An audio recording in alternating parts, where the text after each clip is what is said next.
This one might be a little bit too slow to come into tonight, race fans. Hello and welcome in to Clark After Dark here on RaceON.com, live and direct, ladies and gentlemen. It's episode number 53. This is Herbie the Love Bug, episode number 53. Never even seen that movie, but obviously you've seen it. It's one of the more iconic cars. But you can most definitely get your blood pumping if you throw on a little bit of Led Zeppelin on a Tuesday afternoon, if you know what I mean. Come on back. I want to welcome in my co-host of this wonderful podcast here tonight. Here to Clark After Dark, episode 53, my man out of Alexandria, Louisiana. That is first name Cortland, last name Smith. He's the man with the plan. Got a lot of knowledge up there in the back of his head, there's no doubt. Again, folks, welcome into Clark After Dark. Local racing around the Arklatex this past weekend at 67 Speedway on Friday night. Sabine Motor Speedway for the Fall Southern Showdown. Of course, we previewed that, talked about it a little bit last week. And Arklatex and Vivian raced on Saturday night. LSU Tigers are 4-0 heading to Oxford this weekend to play in Mississippi. We'll see if the Tigers can hold serve. Whit Weeks is dating Lane Kiffin's, his daughter. Wild stuff going on there in football right now. He said to take the over this week. The Saints are 0-3 and got obliterated in Seattle. The Texas Rangers are 3-7 in their last 10, fighting for their wild card lives. The Cowboys made Caleb Williams look like the first overall pick that he is, dropping the Cowboys to 1-2, and they lose CD Lamb for the next few weeks, with Micah Parsons in Green Bay coming to Jerry World for Sunday Night Football coming up Sunday night. The Lucas Oil Late Model Dirt Series, the Knoxville Nationals, is in the books with a new first-time event winner. Maybe the best Nationals we've ever seen. Not so sure. Before Huddy checked out, it was a pretty damn good one. Gravel, David Gravel wins $83K in Tulare with the World of Outlaws. Aaron Reitzel is better than you on 1 foot, winning at Eldora on Friday night. Rico Abreu got it done as well. Dayson Pursley sweeps the 4 Crown at Eldora. The Louisiana State Dirt Track Championships at Boot Hill are coming up this weekend. And, of course, the Short Track Nationals at Texarkana is coming up really quickly as well. And a lot and so much more right here. I think this is the third or fourth time I've told you you're watching Clark After Dark here. But, Cortland, how are you doing tonight, my man? I just told you we're going to talk about all those different things, just try to give you a little bit of an idea of what we may talk about tonight, man. But how are you doing this evening? Doing wonderful, man. It's a beautiful afternoon. Clark After Dark, episode 53. I ain't gonna lie, Zach, I never thought I'd have made it to episode 53. When you asked me to join on, however long ago it was, I said, Lord, eventually somebody's gonna say, get that ugly dude off the screen. He don't know what he's talking about. But here we are. We made it to episode 53, another lovely weekend of racing action that we got to watch all across the great United States of America. And then we get to looking up, man, like I mentioned a couple episodes ago, we get in the middle of the season and we say we're racing too much, and all of a sudden now we're really starting to dwindle down. We got state championships. We got all the big crown jewels at the end of the year that everybody looks forward to and kind of starts wrapping the season up, man. So really excited about it. I say I'm excited about it. I hate the racing season starting to come to that end, but does racing season really ever end, Zach? I mean, we always got something we can find between Dirt in December, Vado, Wild West Shootout. You only got to wait about a week or so, really, to not have some type of racing action. No doubt. So I'm going to put you on the spot real quick. And this is the reason why you co-host this podcast with me every single week, because when I ask you this trivia question, I feel like I already know what the answer is that you're going to give me. Name me 2 53 drivers. It could be nationally, or give me one national, one local 53 outside of Herbie the Love Bug. Go. National, if you don't go Ray Cook, you're silly. I'm telling you right now. And one. then if you're a local guy, I mean, a dude that absolutely tore up the Arklatex back in the day, my man Edward Oaks. I mean, that Oaks name runs deep, bud. Dude, you are the man. Like, you hit them right out of the park. Good job, Cortland Smith. Not that it was that hard, but I mean, really, you would have to have a little bit of intel and knowledge about Arklatex area racing, and you'd have to have some knowledge about national dirt late model racing over the last 20 years to throw out the Tar Heel Tiger, Ray Cook, and the 53 of Edward Oaks, now at Aquero, Texas. That's good shit. Go ahead. I gotta add, dude, I'll never forget. I was a kid. We go to the Topless 100, and we pull up, and Ray Cook, I kid you not, rented a U-Haul van, a truck, a little 18-foot box, and was on an open trailer. We went to the Topless one year, a couple years ago, and I'll never forget that. I never got to watch Ray Cook race a whole lot because his racing career kind of dwindled down there when I, in the last 10, 15 years. But, he still promotes all the Southern Nationals, Spring Nationals, everything. He was an intricate part in the National Dirt Late Model Unification rule system and all that. But Ray Cook, dude, like I'll never forget the first time I ever saw Ray Cook race. I don't know if his hauler broke down, something obviously happened, but he was in a U-Haul 18-foot box truck with an open trailer, and he was up there at Batesville singing a tune. Very nice. Yeah, 53 isn't like a too common of a race number, right? Like, you don't see it too often. but there's been a couple that you cannot forget. We've had some really good ones locally, regionally, and nationally. So shout out to those awesome racers. They made their mark on racing. When you can just mention their number, they did something pretty special. There's no doubt about it.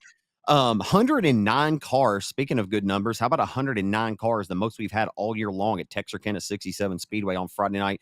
Best car count of the year. And once again, open wheel modifieds lead the car count for the sixth time here in 2025 with 24 cars. Mod Lights had 25, so they actually lit it, but they're not a weekly class, a part of the Simmons Bank 67 series, so I didn't really count them, but they did have 25, and they put on another wheel of a display on Saturday or on Friday night at Texarkana. Did the Mod Lights of Arkansas. I've been really impressed with them. But hey, man, Jamie Burford, the high side hustler, lived up to his moniker, and he hustled around the top ropes in his huge chassis, Kasky Motorsports number 91 car for his second win at Texarkana. He scored a win back on August the 1st as well.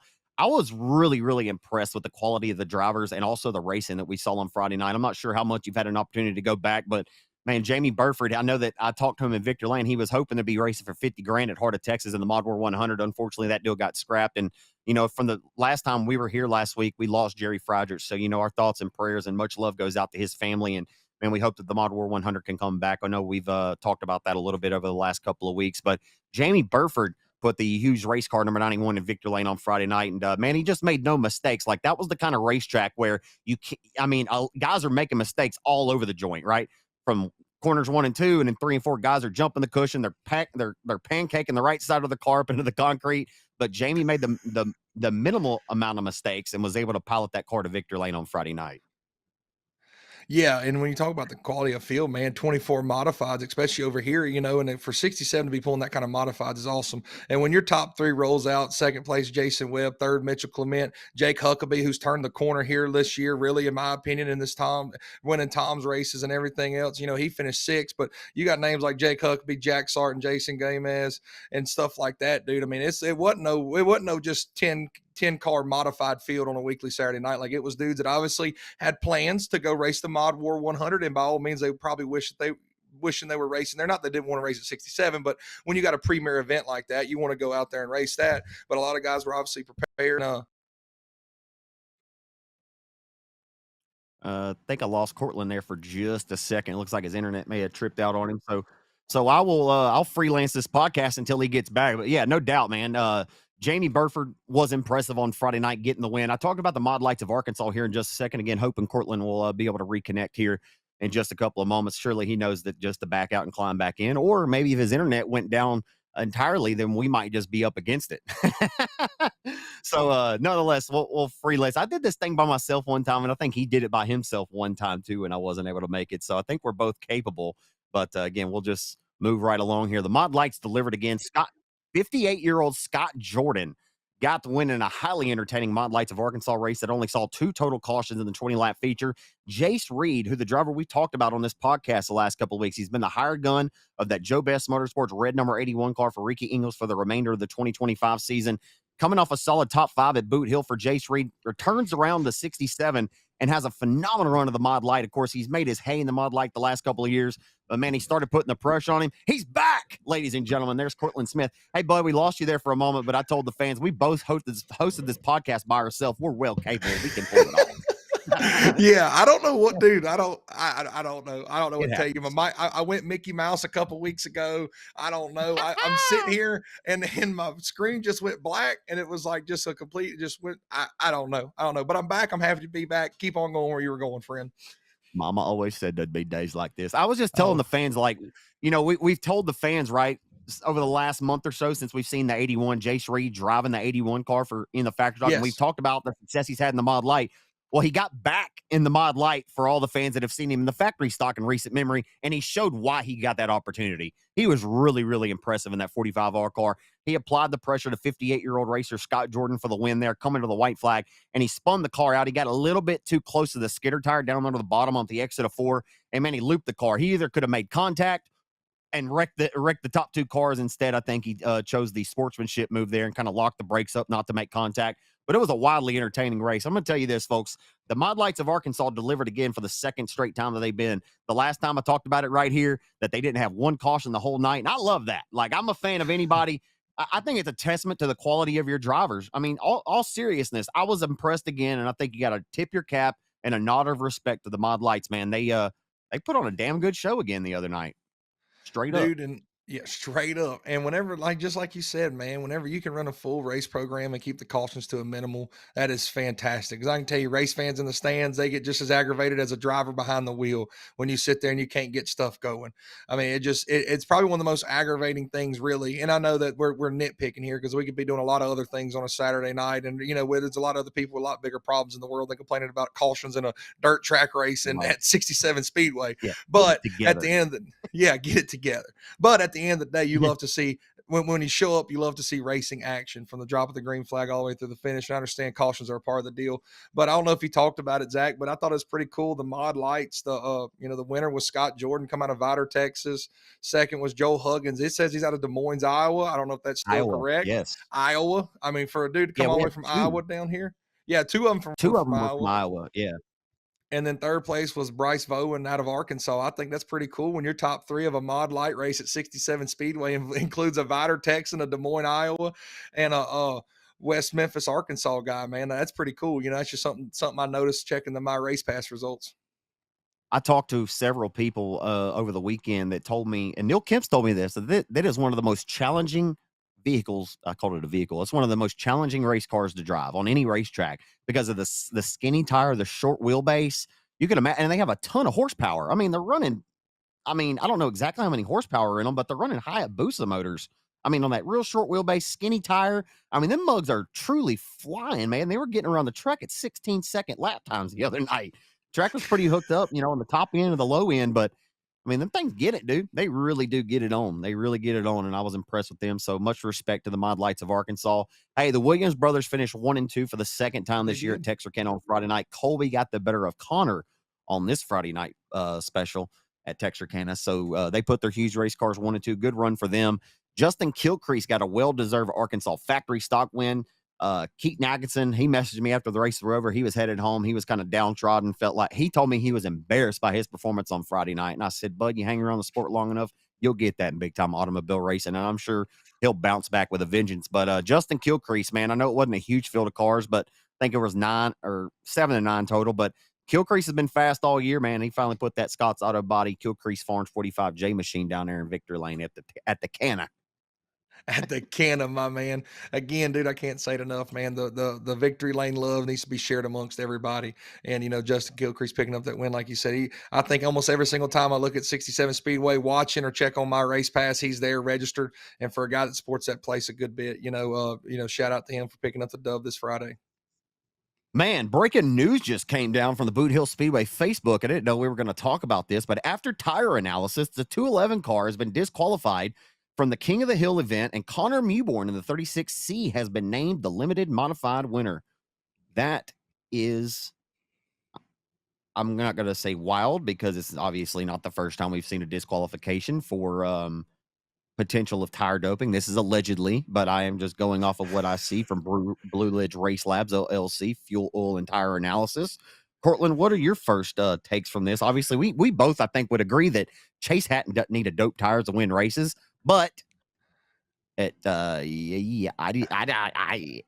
don't know what to say.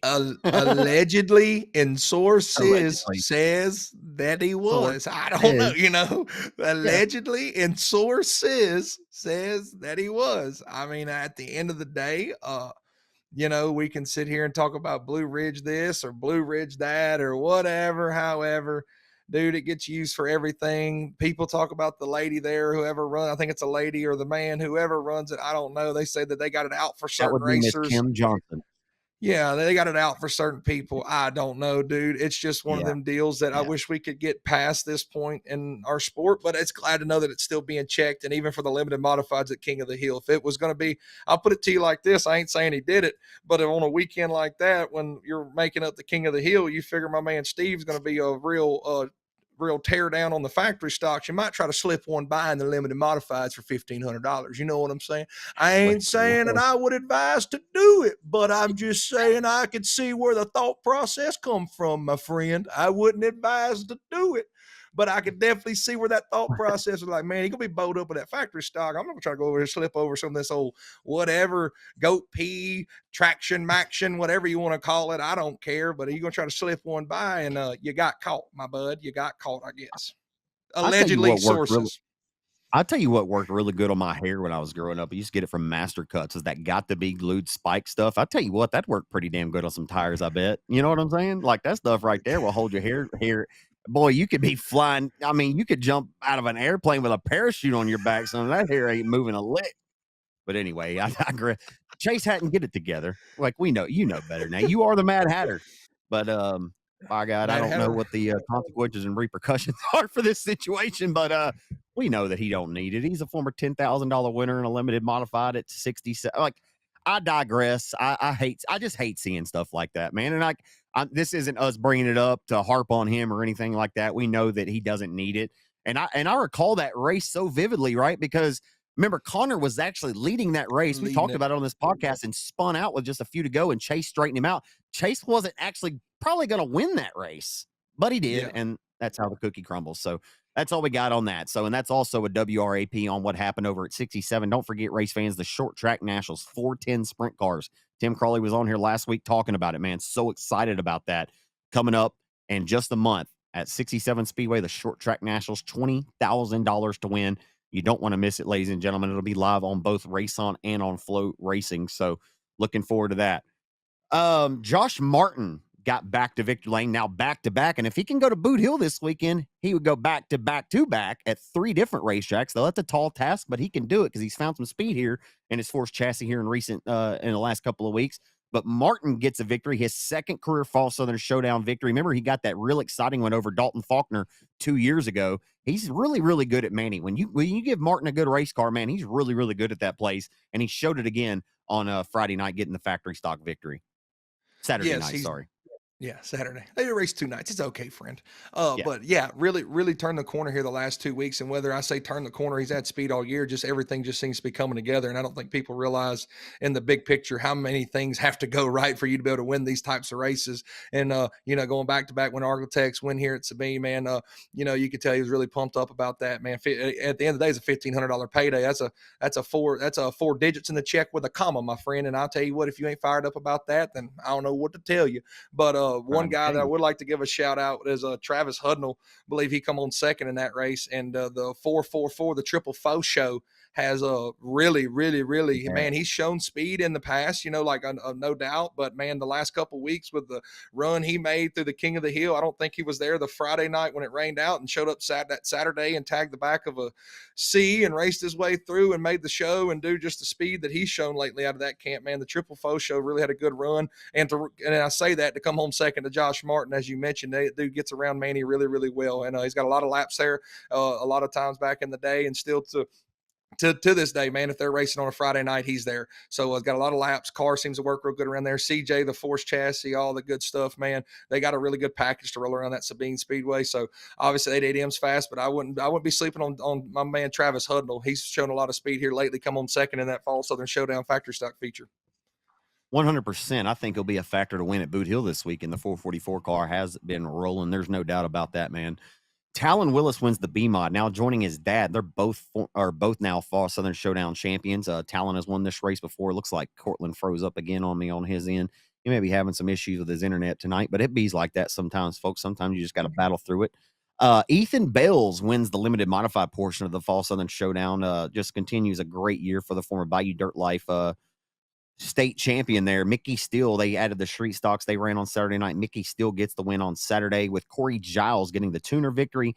Jonah Powell in the 100 car, he's always right there in the mix in the Sportsters, man. It was good to look at the My Race Pass results and see that Jonah Powell got a big victory there.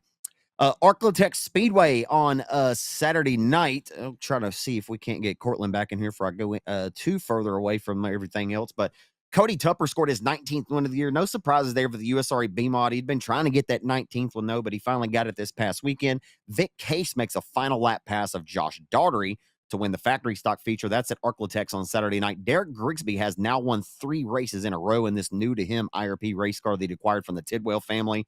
Chris Collier got his first career Sportster victory at Arklatex. Pretty cool. Man, his uncle Irvin and his dad Eddie used to race with my dad in mini stocks at Webster and Boot Hill back in the 90s and the early 2000s. And, man, it's great to see the next generation continuing on the family tradition. Congratulations to the Colliers out of Marshall for getting their first career Sportster win. Also, Josh Bauckham is just absolutely killing them right now in the pro mods. He is just on an absolute roll. And if they decide to run pro mods again, well, you might as well just write the check. No disrespect to anybody else, but I mean, that's just the way it's been going so far here in 2025. Hunter Allen got the rookie Sportster win. He's got a few at Boot Hill this season as well. So he gets the number 25 A car parked down there in Victor Lane at Arklatex on Saturday night. Also, special shout out to 16-year-old RaceON Roy. We've talked about him a good bit over the last couple of weeks, man. He had that really strong run in the C main at Boot Hill for the King of the Hill, came from 10th to 2nd, got a transfer spot.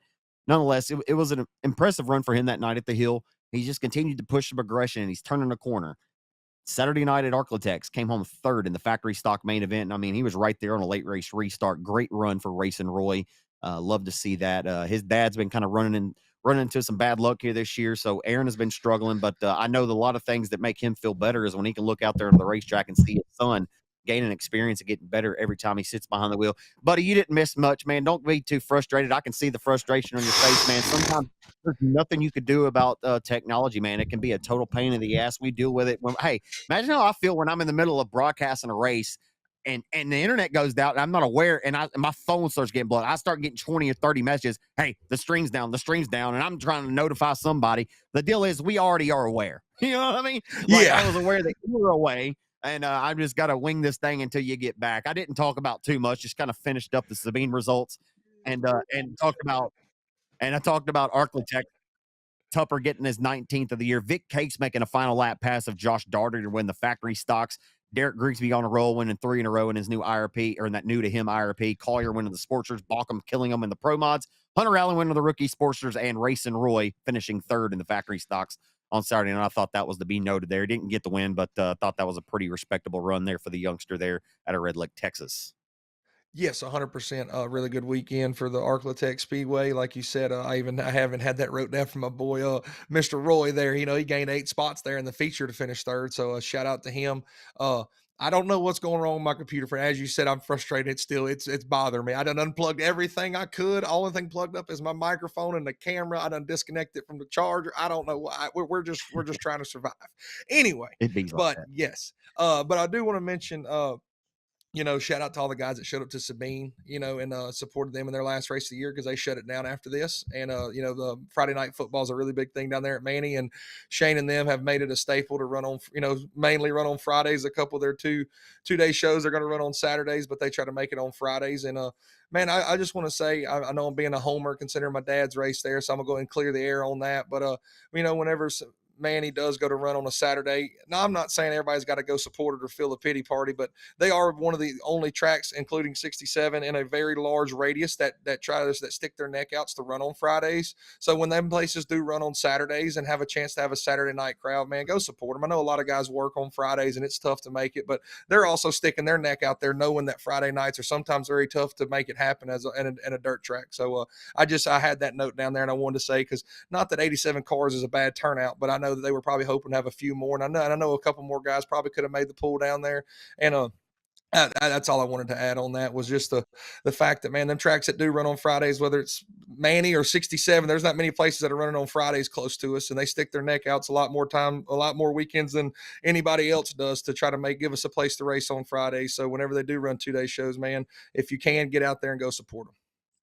It's a gamble, man. It's hard running on Friday nights. I've talked to Tim Crawley quite a bit, and he'd be the first to tell you that if he could go to Saturday nights, he would. But obviously, with everybody else that has been accustomed to running Saturday nights, I mean, he feels like he's been kind of in a tight spot. I'm not going to speak for him on this podcast. I'm sure he could have told you that here last week. But yeah, I mean, if anybody had to pick, I mean, I think every racetrack promoter around would probably pick Saturday nights if they had the option, right? So yeah, man, it's always a gamble. You never know. It's nothing's ever a guarantee, man. So, hey, man, we got a fun segment. I'm not sure if I wanted to phrase this as like a what's more likely this week, but with this weekend's Louisiana State Dirt Track Championships coming up, I kind of compiled a list of drivers who have yet to win at Boot Hill this season and drivers that have been knocking on the door for a win, right? For instance, Josh Daugherty has a win at the Rev this year. He's got 9 top 5s on the year. 4 of those top 5s are at Boot Hill, and he's fresh off a second at Arklatex. Is it Josh Daugherty's time to find S&S Fishing in Rental Victor Lane and win a Louisiana State Dirt Track Championship? Surprisingly, Brett Frazier has no wins yet this year. He's got 3 top 5s at Boot Hill this year. This is just factory stocks off top here. But we know what kind of speed Frazier's had, and I'm assuming if the F1 car didn't get sold and he's out there lacing them up, then he'll be a factor this weekend. Josh Martin is winless this year at Boot Hill. He's got 2 wins on the year, and they're coming back to back. Like I said earlier in the pod, if he wins this weekend, that'll be 3 in a row for him at 3 different tracks. He's got 3 top 5s at Boot Hill this year. And like I said, fresh off of 2 consecutive wins, trying to go 3 in a row. I think Martin has got a lot of momentum on his behalf. I would not be shocked if he goes to victory lane. You talked about him earlier. How about Travis Hudnall? He's got 2 wins this year, but he's got 1 top 5 at Boot Hill. He's really come on strong here lately. And how about the 2024 King of the Hill, Mark Underwood Jr.? He's got 4 wins on the year, does not have a win at Boot Hill. He's got 4 top 5s at Boot Hill, winless at Boot Hill, though.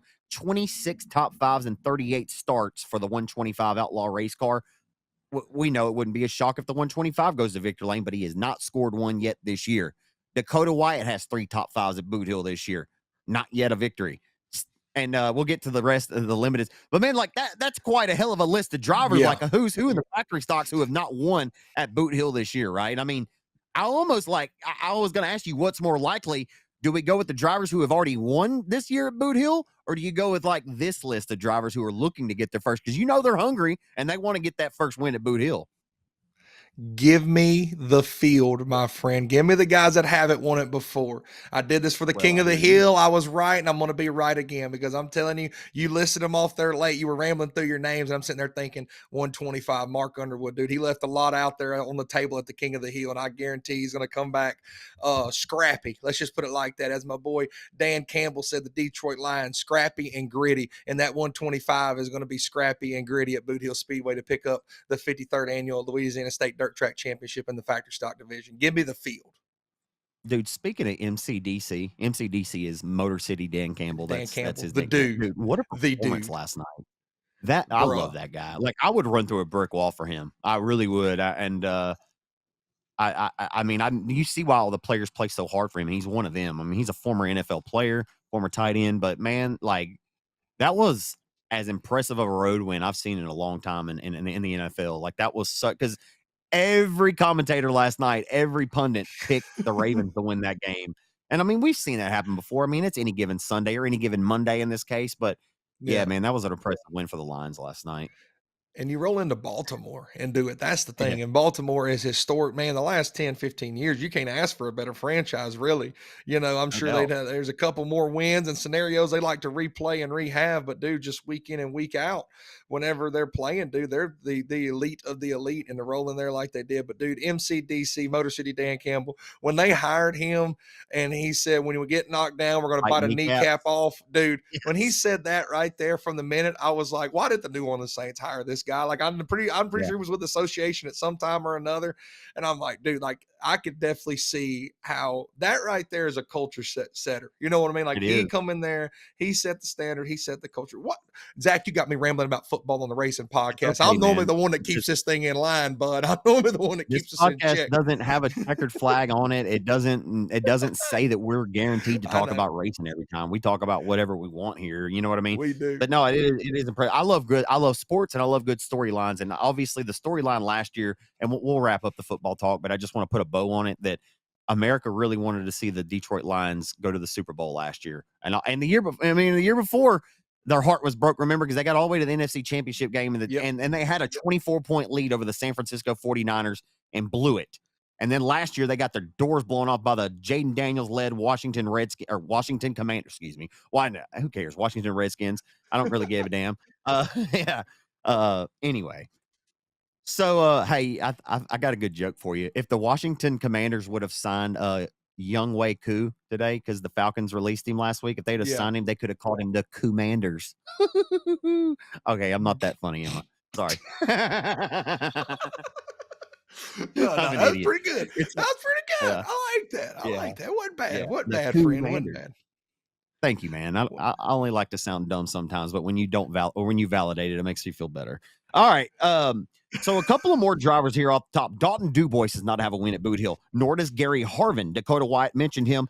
John Parker, we haven't seen him a lot this year. Where has been the 9-car this year?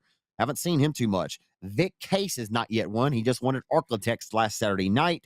And Scotty Case. You never know which Case is going to get the nod behind the steering wheel. Yeah. So I mentioned both. And also my source on this, I asked Josh Bell earlier just the same question I asked you. I said, hey, man, who do you think could win this weekend that hasn't won at Boot Hill?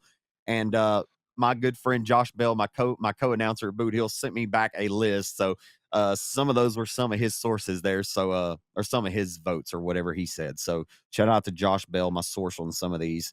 But anyway, hey, we're running mods this weekend as well. Chase Hatton doesn't have a mod win. Dustin Hennigan, Jason Ingles, Sean Gaddis, and Jamie Burford nor don't have mod wins. And how about limited modified drivers? There's quite a few there. Stephen Guidry, I think, is 1A in this conversation. Stephen Guidry has 18 top fives and 23 starts this year. 9 of those top fives are at Boot Hill. Just like Josh Martin, Josh Daughtery, he also finished second at Arklatex this past Saturday night. If there's ever been a time for the K1 to rise to the occasion, and no pressure, Steven, we believe in you, bud. But I'm telling you, like, he has been knocking on the door, and he's right there in the K1. Yeah, and I went back and looked on the lovely My Race Pass. 13 of his 23 features have been top 3 finishes. And a lot, I mean, that just, dude, he's been consistent as all get out. He started on the pole of that King of the Hill makeup feature, and it was a little bit rough, and just his package just doesn't really fit that, what he's got going on. Had a little handling issue there. But yeah, dude, just ultra consistent. He took the lead on a restarted Arklatex, then it got called back. And, you know, if he gets the lead on that restart, man, My Race Pass doesn't show the 69 being that much faster than him. And I think, you know, like that situation right there, that you kind of need a little bit of luck to get a win. And if that caution doesn't come out, he has the lead down the backstretch and you know, has a chance to take the win at Arklatex this past weekend. But for him, dude, he's just been consistent all year long, man. The K1's always been good, especially when you put him at Boot Hill. I feel like it's every year he at least gets 1 or 2 wins there at the Hill, and it's more than likely, hey, we ain't got many more left, and it's going to have to be one who's going to get it done. Yeah, I'm kind of interested to see what kind of limited modified competition shows up to Boot Hill this weekend. But Kevin DuPont's finished second there this year, came close to dethroning Grigsby earlier in the year. Hopefully he shows up there and tries to win him a Louisiana State Dirt Track Championship. He's won one before, but it's been since 2012 since the 3J got it done. He'll be likely in a number 99 car if he returns to Greenwood this weekend. Mark Underwood Jr. is also another name who hasn't won the limited, but he's a former feature winner at Boot Hill in the limited modified division. Should be interesting to see what happens this weekend. A couple of the sportsters, Michael Turner hasn't won at Boot Hill, nor is Jarrett Strickland. Zane Hare has not won in the big dog class, and he had to move up. So maybe that youngster can get his first career Louisiana State Dirt Track Championship.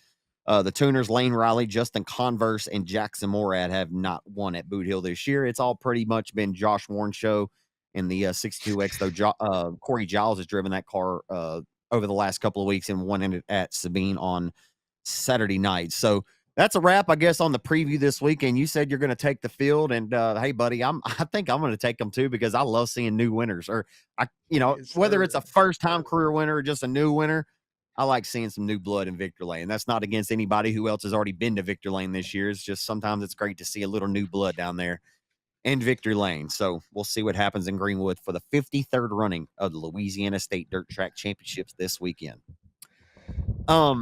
Man, what do you want to talk about Knoxville next? How about it? Yeah, Thursday night, Knoxville. we were kind of talking about Knoxville. Like, Knoxville kind of has this, like, I feel like fans like Knoxville, but I feel like they can't make up their mind. Like I think they like it, but they want it a certain way. It's like you want it, but you want it this way. You know, like rather than just taking it and enjoying it for what it is, like, and comparing it to sprint cars, man, let's just take it and just enjoy it for what it is and like what it actually is. It's a late model event.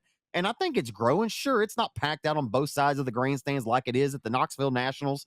But hey, the late model Knoxville Nationals has its place. Obviously, it paid $75,000 to win this year, and it continues to grow. I mean, the crowd wasn't terrible, but I feel like every single video on the highlights I pulled up that Flow Racing would share on social media this week, like 80 to 100 comments for people like, "Where's the crowd? Man, there ain't no damn people in the stands." And it's like, well, bud, like, what's the point of your comment in the first place? You know, like I try to figure out what's the point of people, like 100 people getting on the post saying, "Man, there ain't no damn," because I see people do that all the time with NASCAR, and I see kind of their point. They're like, "NASCAR's dying, see, NASCAR's dying. Nobody's in the stands, see." But it's like, I don't think dirt late model racing is dead. I actually think it's on the come up. So like, what is the fucking point? Like, excuse my language. Sorry, I didn't mean to drop the F word. It just kind of came out. But sometimes, like, I just want, like, what is the point that you're trying to make? Like, because there was probably, you got to understand how many people Knoxville Raceway holds. And Cortland, I didn't know we were going to go in this direction with this, but it holds a shit ton of people. And I guarantee you that there was at least 7,000 or 8,000 people in the stands. That's not bad. Like, or more. Go ahead. You got something on your mind. Go ahead. I was just gonna say that front straightaway can hold about 20 to 25,000 people. And when you hear the drivers and like obviously the drivers had seen this on social media because Devin Moran and I think JD in little interviews, if you go back and go through Dirt on Dirt, Flow, wherever they were, they mentioned like they even like took a little shot at all the people on social media. And they're like, there's a lot more people here than you realize. Like, I'm sorry when the camera Yeah. pans and you see the bottom 3 rows are empty whenever Yeah. those bleachers are 40 stories tall and not like 40 story, but 40 levels tall. Right. No, the bottom 3 rows ain't going to be full. Because, bud, if I'm there, I'm not sitting in the bottom 3 rows unless I got to because these S&S stackers are 14 foot tall. You can't see the back stretch. Like, you know how many Yeah. people probably get up underneath the suites and hide in the I was going to say the clouds in the shade and the of the suites and sit up there all night. And that's probably the best place to watch is high up on top of the grandstands. Like, dude, them people that sit there and talk about the bleachers are empty, they're silly. And like for guys like Devin, I'm 99% sure it was Devin that said that. And JD, I think even made a mention of it. Like for them to even say like, dude, there's plenty of people here. And I promise you, Knoxville Speedway, I'm sure they want to share some love to the late models. But if it was an absolute Debbie Downer and just killing it, I don't think that they would sit there and have a 75,000 win super late model race show back up the next year. You know what I mean? Like they already got the dates for next year. So they're really hurting people. I know you think that nobody's showing up, but obviously they are because they're scheduled again. And guess what? You could be mad again next year, or you can enjoy it that we have facilities like that want to put on a 75,000 win late model race and go watch something else if you're going to be mad about it. Lord, you got me on a rant, Zach. I don't know if that was anger from my computers or what. True, though. Like it's true though. Like if it were really struggling that bad, you would know it. Like you would know it. Yes. Either you are just uneducated or you don't have any general idea or kind of knowledge about dirt late model racing or about auto racing in general, or you're not a fan of dirt. I don't know. Like sometimes I wonder what people's objective is. And I try not to harp on it on here. I know I talk about social media and people all the time because they do, man. They just wear me out. There are a lot of uneducated people in our sport. There are, and that's fine. Like I wished I could be the guy that they come here and listen, and I could try to educate them on things. Like at the grand scheme of things, like what we talk about here, maybe it doesn't matter in the grand schemes. Like we come here to have fun and talk about things in the sport that matter to us, right? And it matter to other people in racing. But like just the constant negativity and also, I don't want anybody to come here. It's like, well, Bud, you're getting on your podcast and you're being negative about people being negative. And it's like, well just to pump the brakes real quick. Like, let's just settle down. I have had it up to here with negativity. Like, I mean, I just have. I mean, it's just, man, if you don't have nothing nice to say, it's like Thumper said, you don't have something nice to say, don't say nothing at all. You know, I don't give a damn how silly that makes me sound, but it is like, just don't be dumb. Just don't be a dumbass. Just that works too. Just don't be a capital dummy.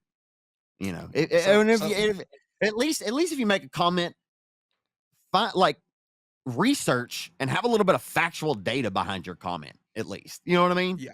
Like at least maybe you've been to Knoxville, so you could tell me a little bit of why you think it is not sold out. But anyway, let's talk about the racing. I'm starting to do my hands this way, and I'm starting to. God. Anyway, Thursday night. How about Thursday night at Knoxville? If you were gauging the weekend, we were all sitting around Thursday night watching this race. We're all sitting around watching it. And we had some cautions with like 7 to go. And then we had one with 6 to go. But if you're watching and you had expectations of what you'd see the next 2 nights based off of what you were seeing at Knoxville on Thursday while you were watching it, I think we as fans were all kind of holding our breath like, oh, man, fuck. Like, I mean, man, like Thursday night was a blunder. Like, I mean, it rained a shit ton. They could have easily canceled. The track was juiced up. Hudson O'Neal goes to flipping. Other cars go to flipping. We tore some shit up. Brandon didn't Shepard flip. Shepard no, flip. Carson Ferguson. No. Carson Ferguson. Yeah, sorry. Ferguson and O'Neal flip.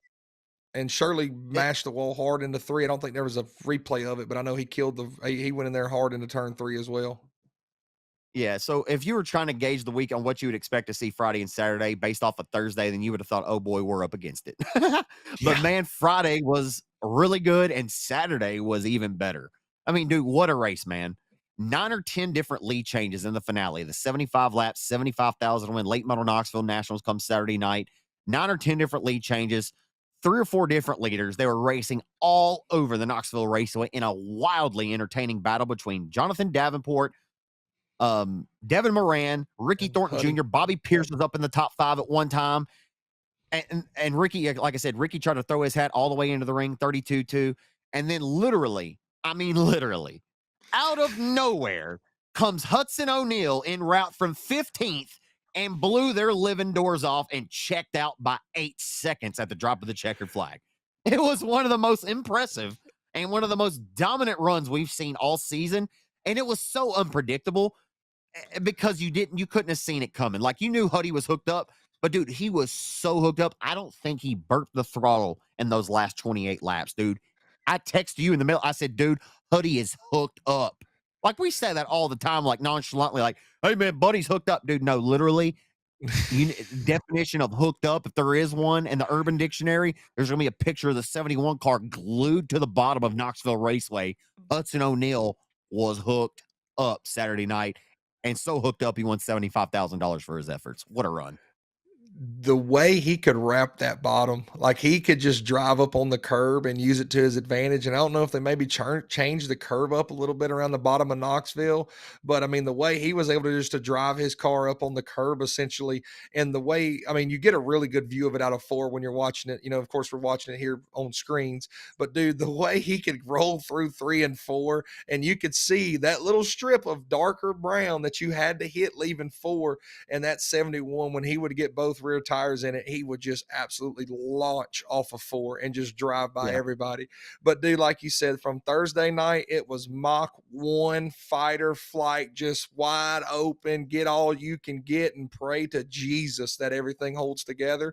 To the Knoxville that we got on Friday and Saturday, where literally you got Hudson O'Neal left side tires on the berm, and JD, the 32, the 20 RT, 99, and everybody else is trying to knock the deck out around the top of it, and people are sliding themselves in different lines. That's what makes Knoxville so good, is just the way that place wears in, and you're always going to have a mud ring around the bottom. I think that mud ring was a little more than probably anticipated, but Hudson O'Neal didn't mind it by no means, bud.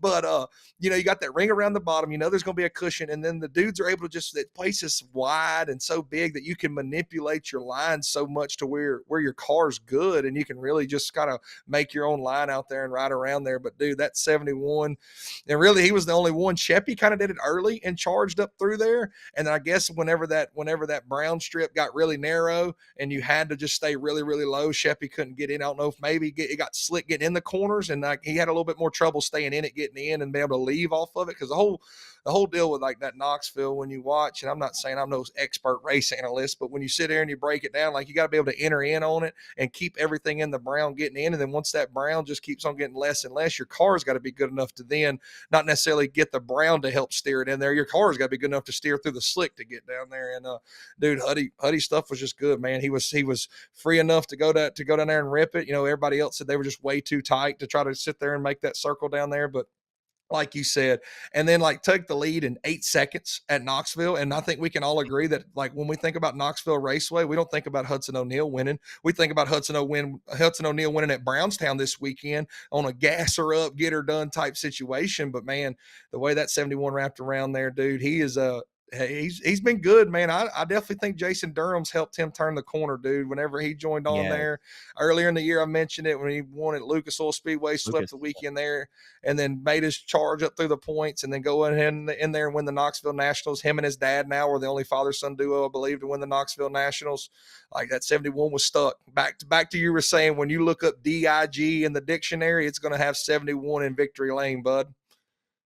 I think sometimes we forget how good Hudson is. You know, and I'm not saying we forget. I just, he hasn't won as much this year because he went through that transition, moving over to SSI with the whole Ricky Thornton, split, and he changed race teams. He went through that solo deal on his own, and like you said, since Durham's been with him and he won those races at Lucas, I mean, he's been a lot more consistent, and he's 4th in the Lucas Oil points. But like, he needed this win right here, right now, more than anybody to kind of close that gap a little bit and get more bonus points going into the chase for the championship. But man, I just feel like sometimes we forget how good Huddy really is. I mean, he's a former Show Me 100 winner. He's 100. A former, he's won the World 100. He's won a Lucas Oil Late Model Dirt Series championship. He hasn't won the Dream yet. Has he won the North South? No, he hasn't won the North South, or did he? No, I don't think he won the North South. I don't think he's won the North South. No, but I mean, he's won some big ones at Eldora. He's just a good race car driver, man. He really is. And he's not too loud and flashy. And that's why I could not believe or really grasp or understand why everybody was giving him such a hard time last year when that whole thing happened with him. Because hold on, before I even phrase, I almost said it. What happened with him and Ricky, but that thing that happened with Ricky had nothing to do with Hudson Nothing O'Neal. to do with him. What are you going to do if somebody picks up the phone, calls you and said, "Hey, Hudson O'Neal, do you want to drive my badass super late model for my badass super late model team, the one that Ricky Thornton Jr. has just dominated and won over 40 races is?" Well, I don't know, bud. I'll have to think about it and I'll call you back. Let me see. I'll have to think about this one for a few days. You know what I mean? Like, Yeah. anyway. Everybody hated on Huddy, and Huddy didn't do nothing wrong. He just did what everybody else would do. And I don't know if I said it back then. Everybody else just hated Huddy because they were mad that SSI didn't call them. You know what I mean? Like, that's why everybody was mad, because SSI didn't call them. Well, I hate to tell you, you're not Hudson O'Neal. And another thing, dude, he's been on this national tour since he was like 16, 17 years old. However, dude, the kid's only 25. I say the kid, like we're the same age. You know what I mean? Like, he's been around the sport forever, but he's not that old. And the future is just bright, man. He's already got a win at Eldor, winning the world, win a Lucas Oil Championship, Show Me 100, Crown Jewels, Knoxville Nationals, whatever you want to say it, dude. I mean, the sky is the absolute limit, and I mean the O'Neal name is just is dirt late model history already. You know, Don O'Neal was a Ben Steele, Don O'Neal is what I think some people used to call him, because Don would definitely go out there and he may wreck it, but he may also win it. But man, just the O'Neal name runs deep, and Huddy being 25, already having all these accolades. And I don't think people realize how young he really is, and how much more of Hudson O'Neal we're going to have to see in the next few years. Yeah, he's fun to watch, man. I love watching him race. And he's really respectful outside of the race car too. He's been raised well. He's a really good kid. What's up? What's next for the for late model? What's next for the super late models? We got the Brownstown Speedway, the CJ Raven Memorial and Jackson 100. I think that's this weekend. It's got to be this Marlar weekend. won that last year, right? Marlar did win. Yes, he picked up that win last year. And we got you mentioned the chase for the championship. The final four was 20 RT, 49, 99M of Devin Moran, and Hudson O'Neal. Ricky Thornton, of course, when you got a win, you picked up bonus points for the Lucas Oil Chase for the championship. Now they reset it, but every win was 10 points, I think was the way it is. And that should be, because 20 RT had 7 more wins than the 49 did. So 20 RT is in first right now. The 49 is 70 points behind. Devin Moran is 80 points behind, and so is Hudson O'Neal. So 20 RT's got a little 70-point cushion there, the second, but they roll into Brownstown Speedway, man, and that's a place that a lot of people will tell you it can either be a really good weekend or a really bad, and it's one of the trickier tracks, man. You could go from absolutely hanging the right rear off the cushion to down there circling the tractor tires and trying to keep your car as straight as possible in every which way, shape, and fashion. So that place is really, I feel like it really brings the driver out in it, and you got to have a good car to go with it by all means. But it's definitely a technical driver track that really, it's a good place to start off the chase, essentially is what I'm getting to. They start this weekend, 2 nights, get it on. CJ Rayburn Memorial, if you don't know who CJ Rayburn is, look him up. Dirt late model legend, everything about it. Okay, they got his race Friday, and then the Jackson 100 Saturday, which is a race that Hudson O'Neal has won before.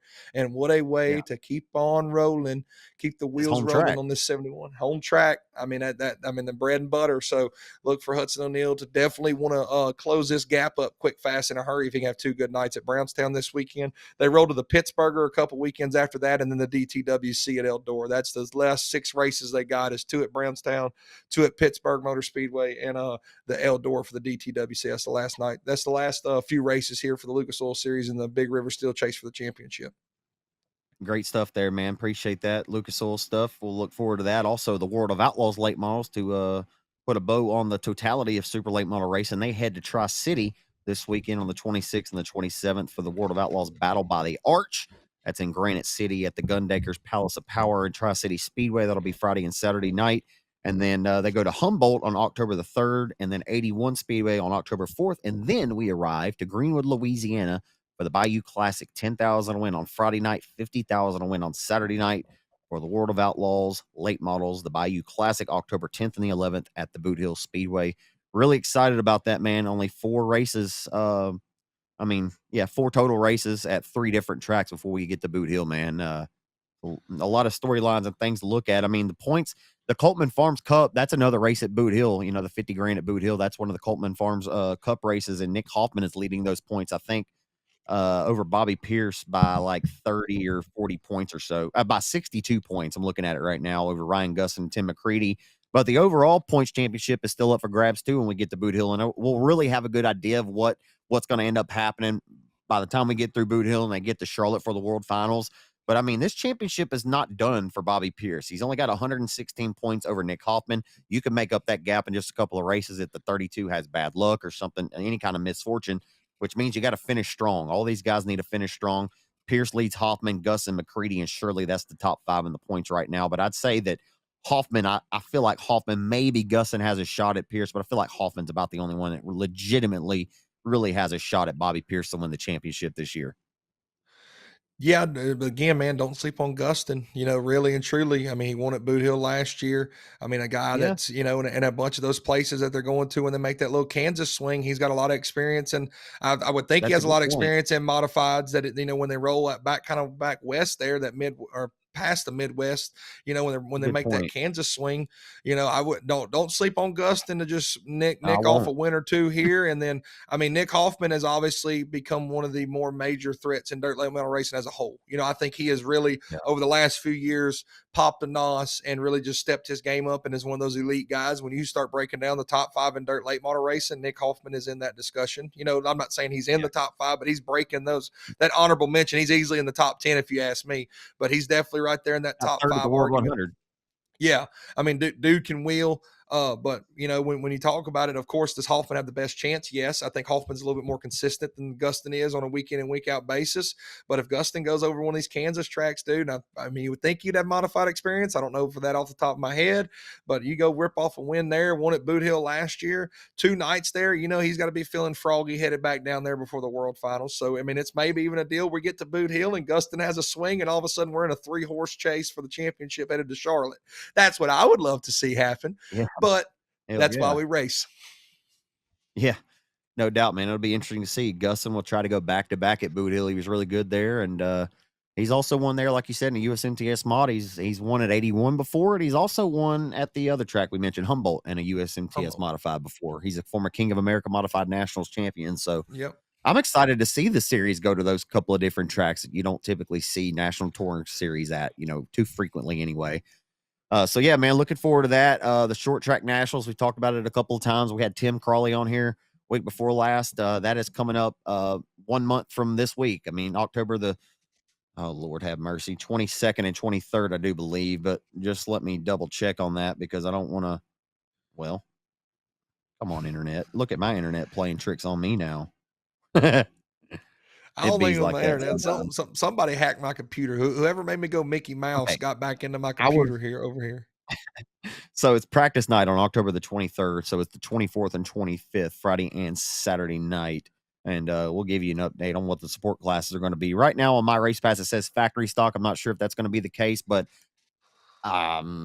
it might be the case. So if you're a factory stock driver, maybe making plans about possibly getting there. I don't want to hurt your feelings if that changes for any reason. But anyway, hey, guess where I'm going next weekend, man?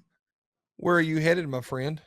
Well, buddy, I'm headed back to Amish country. I'm going to Wheatland, Missouri. I'm going back to the Lucas Oil Speedway to announce the USRA Are you Nationals next week. come I'm really on? excited. Come Yeah, I'm announcing the on, USRA bro. Nationals next week, dude. I'm really excited. I'm gonna go back and stay in one of Forrest Lucas's nice little ranch houses and kick up. Dude, we race Wednesday night, we race Thursday night, we race Friday night, and we race Saturday night. Now my heart's a little broken because I hate to miss the Cajun Classic, right? Hate that. But there's also the Texas Motor Speedway World Dirt Track Championship going on.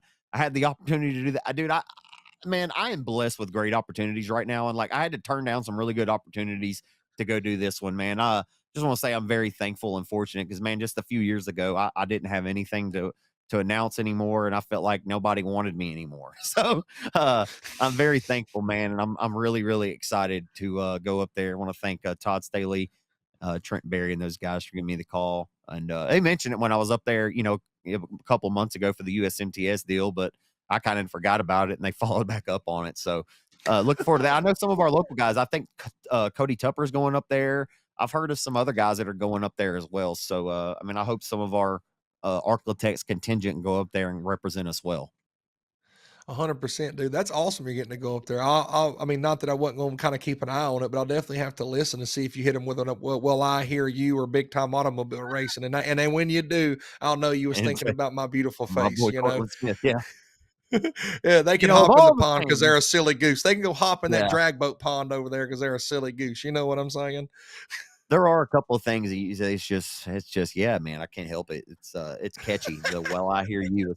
There's a lot of things like I say, get it together a lot, and I've had it up to here or something. Yeah, I say silly stuff. We have a lot of little things that we say, but Oh anyway, yeah. a lot of people have copied a lot of the things that I've said over a microphone too over the last 15 to 18 years or so. But and I like it. It doesn't bother me one bit. It doesn't bother me one bit.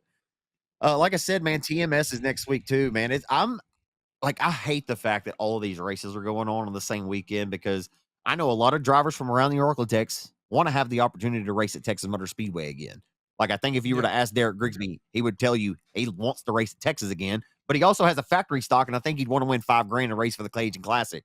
And he probably wants to race his limited at Texas too. Like, it's a really, really tight spot to be in as a racer. I just wish that we could find a way to spread these races out so they weren't. I don't know. I'm not calling anybody out. I think it's going to be really tough for guys, especially because we've just been racing so much and these big races back. I wonder what the car counts are going to be like spread thin between all these different places next week. It probably is going to be spread thin. Let's just be realist here. But I'm gonna make a joke for all those people. Racing back in my day was so much better. Well, we're racing at TMS, we're racing the Cajun Classic, and we got the USRA Nationals going on.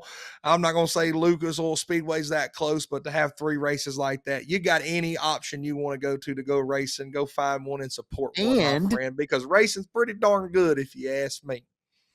the Super Tech 600. If enduro racing is your thing, then you got 600 laps, 25,000 possible dollars to win at the Rocket Raceway Park. And they are using live timing and scoring now. Transponders. That is exciting. Steve Cape, Chase Lawler will be on the call over there, the Super Tech 600. But hey, when they told me that they were getting transponders, I said, buddy, I might be in now. Like, you know what? Like, I went to Alan Lindo's race at Arklatex, the Team Solo Auto 275. And I said, buddy, this is just too much unorganized chaos for me. I like a little bit of organized chaos. I think the transponders now. Yeah, go ahead.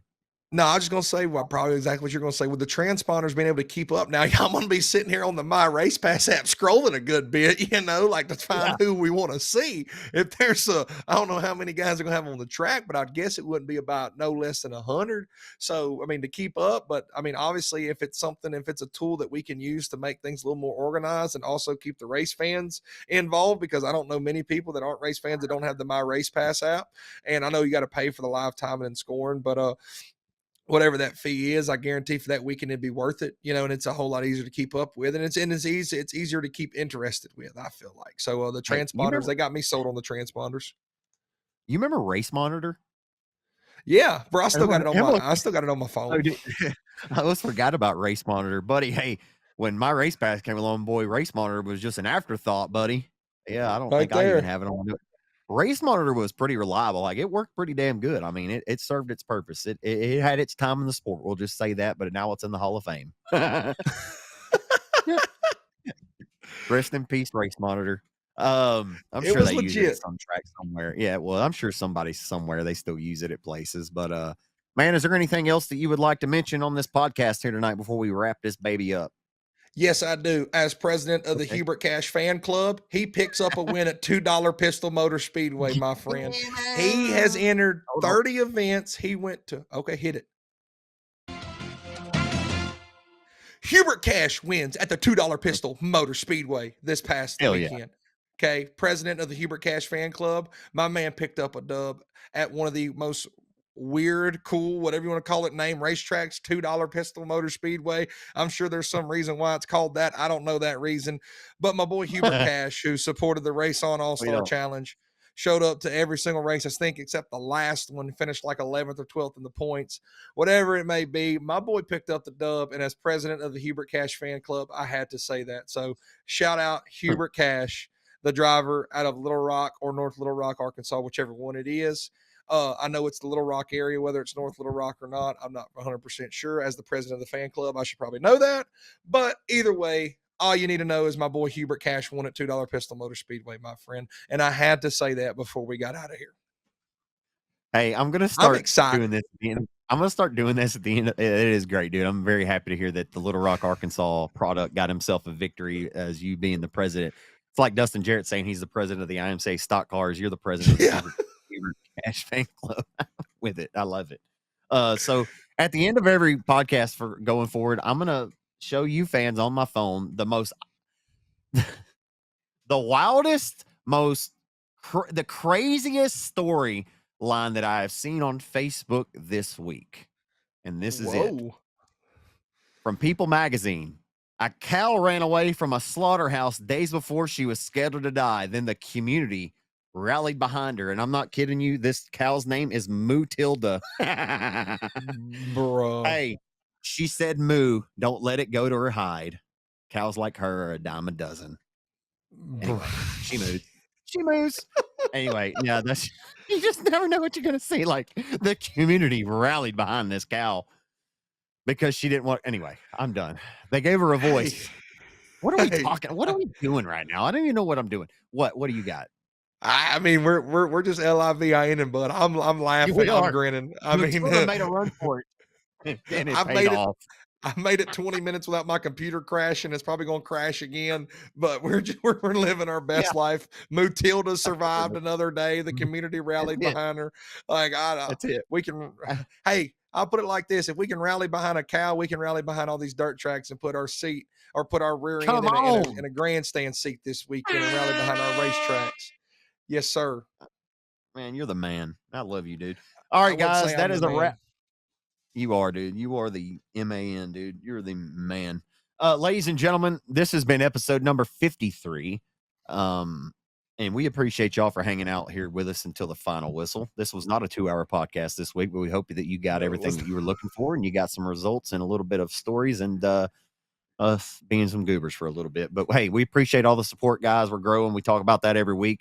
Get to a racetrack, support a racetrack this weekend, buy some nachos, hang out in the grandstands, and have a cold one, and tell your neighbor you appreciate seeing them this weekend. And I digress. Anything else you got? That's it, bud. Holla. See you next week. All right. Thank y'all. Episode 53, Clark After Dark. Be blessed and be a blessing. We'll see you back here next Wednesday afternoon. Later.